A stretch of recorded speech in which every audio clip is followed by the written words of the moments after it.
دو کلمات ایسے ہیں، کلامان جن کو کہتے ہیں، حبیبتان الی الرحمن، رحمان کو بہت پسندیدہ ہیں، یعنی جو ان کلمات کا پڑھنے والا بندہ ہے وہ اللہ کو بڑا پیارا ہوتا ہے۔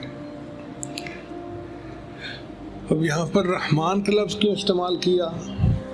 اس وجہ سے کہ رحمان وہ ذات ہے جو تھوڑے عمل پر بہت زیادہ اجر عطا کرتی ہے۔ بعض لوگوں کی عادت ہوتی ہے نا کہ تھوڑی کام پر زیادہ انعام دے دیتے ہیں۔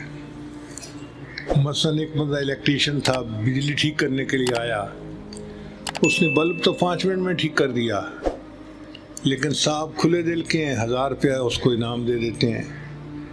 اب پورے دن کی مزدوری 500 روپیہ ہوتی ہے، اس کو 5 منٹ میں 1000 انعام مل گیا۔ تو یہ رحمانیت کی صفت ہوتی ہے کہ تھوڑے عمل پر زیادہ اجر عطا فرما دینا، اور اللہ تعالیٰ کی یہ صفت بہت غالب ہے۔ حدیث مبارکہ میں آتا ہے کہ جو بندہ جمعہ کے دن عصر کے بعد 80 مرتبہ درود شریف پڑھ لے، اللہم صلی علی محمد النبی الامی وعلی آلہ وسلم تسلیما، تو 80 مرتبہ پڑھنے پر اللہ تعالیٰ 80 سال کے گناہوں کو معاف فرما دیتے ہیں۔ اب یہ رحمانیت کی صفت ہے نا کہ 80 مرتبہ درود شریف پڑھنے پر 80 سال یعنی پوری زندگی کے گناہ معاف ہو جاتے ہیں۔ تو یہ رحمانیت کی صفت اللہ تعالیٰ کو سجتی ہے۔ تو اس لیے یہاں پر رحمان کا لفظ استعمال فرمایا کہ اللہ تعالیٰ ان کلامات کے یعنی ان کلمات کے پڑھنے پر بہت زیادہ اجر عطا فرماتے ہیں۔ چنانچہ ایک حدیث پاک میں آیا ہے کہ سبحان اللہ پڑھنے سے ایک پلڑا جو ہے وہ بھاری ہو جاتا ہے، اور الحمدللہ کے پڑھنے سے اللہ دوسرے پلڑے کو بھی بھاری کر دیتے ہیں۔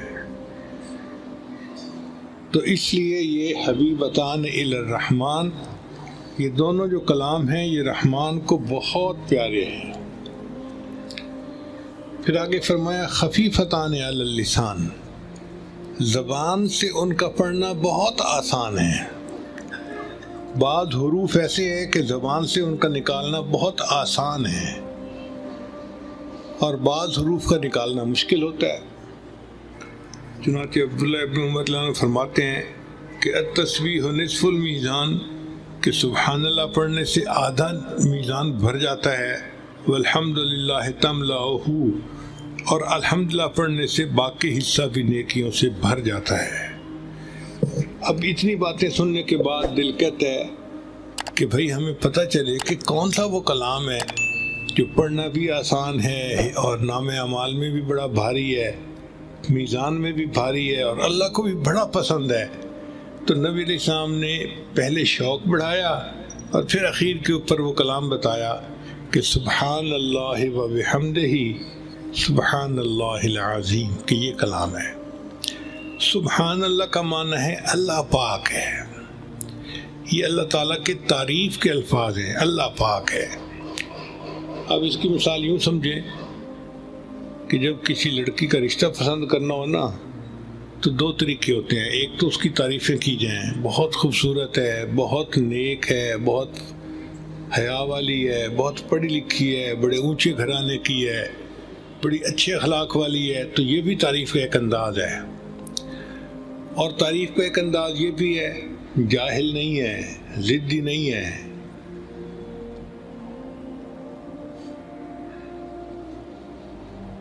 کام چور نہیں ہے۔ اب اس کی تعریف تو بیان نہیں ہو رہی، لیکن نقائص سے اس کو بری کیا جا رہا ہے کہ ضد بھی نہیں ہے، کام چور بھی نہیں ہے، جاہل بھی نہیں ہے، تو یہ بھی اس کی تعریف ہوئی ایک طرح سے۔ اسی طرح اللہ تعالیٰ کی تعریف کے بھی 2 طریقے ہیں۔ ایک تو یہ کہ اللہ بہت بڑا ہے، اللہ عظمت والا ہے، رحمت والا ہے، کریم ہے، رحیم ہے، غفور ہے، یہ اللہ کی رحمت، یہ تعریف کا ایک انداز ہے۔ اور ایک انداز یہ ہے کہ سبحان اللہ، اللہ ہر عیب سے، ہر غلطی سے، ہر کوتاہی کجی سے پاک ہے۔ تو اللہ کو تعریف کا یہ طریقہ بھی بہت اچھا لگتا ہے۔ چنانچہ اللہ تعالیٰ نے قرآن مجید میں ایک جگہ اپنی تعریف خود بیان کی ہے، فسبحان اللہ، اور اللہ پاک ہے، اللہ میں کوئی کمی ہے ہی نہیں، کوئی اللہ میں نقص ہے ہی نہیں۔ تو اللہ کو اپنی تعریف کا یہ انداز بھی بہت اچھا لگتا ہے، سبحان اللہ سبحان اللہ۔ اس لیے ہر چیز اللہ کی تسبیح بیان کرتی ہے۔ اللہ فرماتے ہیں وَإِن مِّن شَيْءٍ إِلَّا يُسَبِّحُ بِحَمْدِهِ، اور جو کوئی بھی چیز ہے وہ اللہ کی تسبیح بیان کرتی ہے، وَلَٰكِن لَّا تَفْقَهُونَ تَسْبِيحَهُمْ، تم اس کی تسبیح کو نہیں سمجھتے، تم اس کی تسبیح کو نہیں سمجھتے، مگر اللہ کے نام کی تسبیح تو ہر چیز بیان کر رہی ہوتی ہے۔ لہذا ہم جتنا سبحان اللہ پڑھیں اللہ کو یہ بات اتنی اچھی لگتی ہے۔